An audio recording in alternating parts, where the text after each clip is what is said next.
Arc 3.0 has definitely been a very strong candidate for a lot of fun builds this season, but how does it hold up in the Endgame? We've already looked at Titan, but now we're going to take a look at the Warlock, and it's kind of more of a modified build of what I did a little bit earlier on in the season, but this is what I'll be using when it goes into certain activities that definitely have a lot more arc shields, and I want to be a little bit more fast-paced and try something different, do a bunch of damage compared to, you know, running the typical void or solar or stasis, running it with arc, because this is a lot of fun. I've tried this out in the legendary campaign, and I've also tried it out in a nightfall as well, and it's pretty good, solid, and I enjoyed using it. So let's jump into the subclass, the build, and all of the mods, and just all that good stuff. So let's talk about Stormcaller. First of all, you can have either Chaos Reach or Storm Trance here. I choose to go with Storm Trance just for that little bit of extra like ad clearing potential, but you can also go with Chaos Reach. The cooldown isn't too much different if you want to go with boss damage. I do have it set up for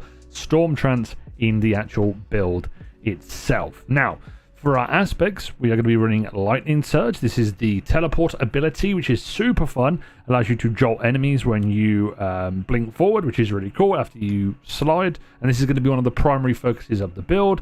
And then we also have Electrostatic Mine. Defeating targets with arc abilities, defeated, jolted or blinded, creates an ionic trace. Collecting an ionic trace makes you amplified. That's also going to be a main part of the build. We're running Pulse Grenades. You can run Storm Grenades if you want, even Flashbang Grenades. It's entirely up to you. I like to run Pulse Grenades because they're pretty darn fun. I use Chain Lightning because the cooldown is a little bit lower than Ball Lightning, so it means you're able to get into your Lightning Surge a hell of a lot quicker. Now, there are going to be two that are mandatory for our fragments. First and foremost, we want Spark of Magnitude. Your Lingering Arc Grenades, Lightning, Pulse Grenades, Storm have an extended duration. And we also have Spark of Shock. Your Arc Grenade jolts targets. These two are the ones that you definitely want. You can also go with Spark of Discharge, or you can go with Spark of Amplitude. I am 50-50 with this. I might go with Spark of Amplitude, but Spark of Resistance is going to be great for endgame anyway. The only reason I'd say with Arc Weapon Final Blows is because you're not always going to be rapidly defeating targets when you're amplified sometimes, so you may miss out on these extra orbs. But if you're playing regular content, then Spark of Amplitude is just as good. But yeah, I'd recommend Spark of Discharge, especially if you're using a scout rifle that is the tarnished metal, or you're going to be using any arc weapons. Like, for example, Wrist Granate is fantastic for this because it will be able to create loads of ionic traces, which ultimately allows you to get your abilities back. Let's jump into the overall build, though, and what we're running with the exotics. Tarnished Metal is definitely something I want. Demo and Volt Shot are fantastic, and also Right Hook.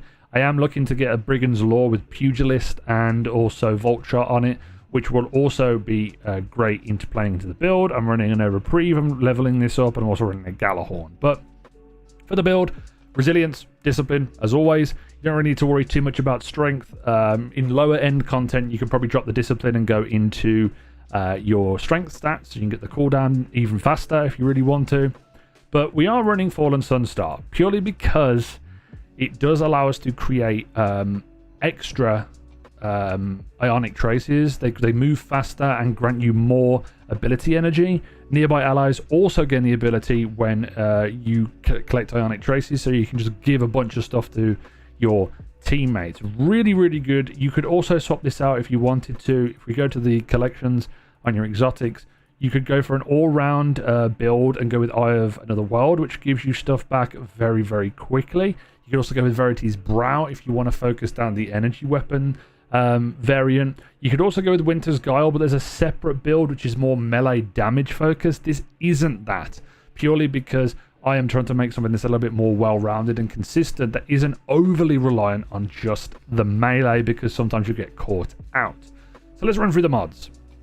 First of all, we have Elemental Charge, because we're going to be making a bunch of Elemental Wells, and we also need to become charged with light. Hands-on, gain super energy on melee kills, is fantastic. And then Harmonic Essence, or Harmonic Siphon I should say, is fantastic too.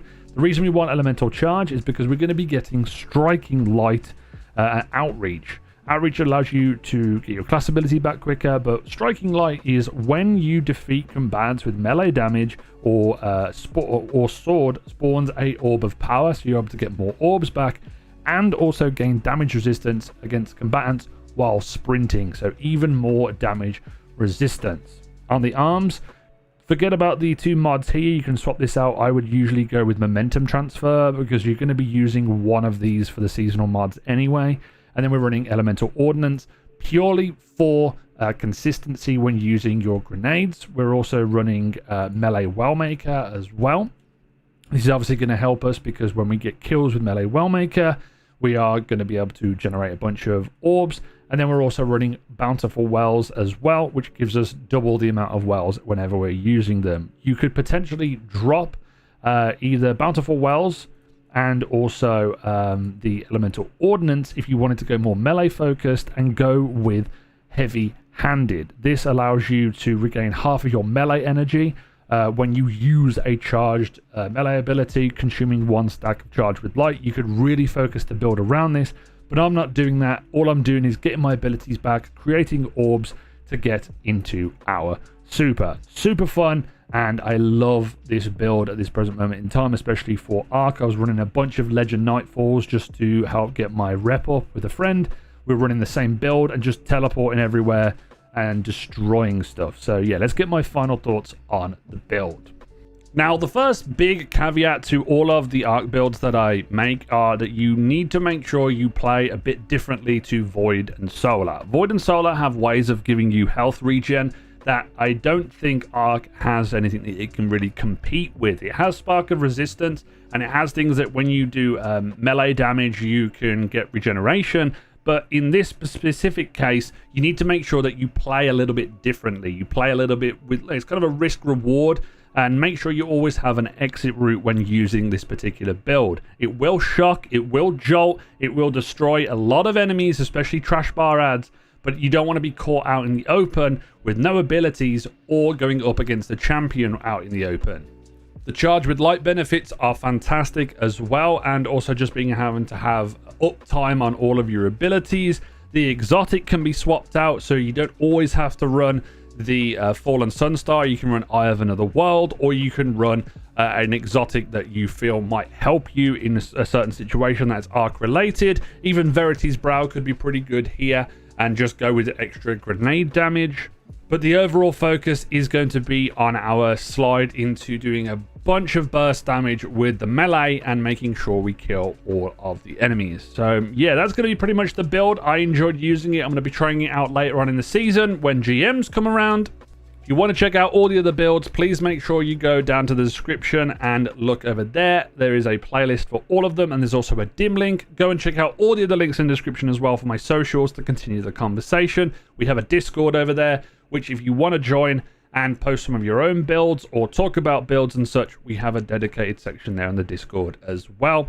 And make sure you like the video, subscribe if you're new, turn on the notification bell as always. And this has been It's Jimbo, and I'll see you guys next time.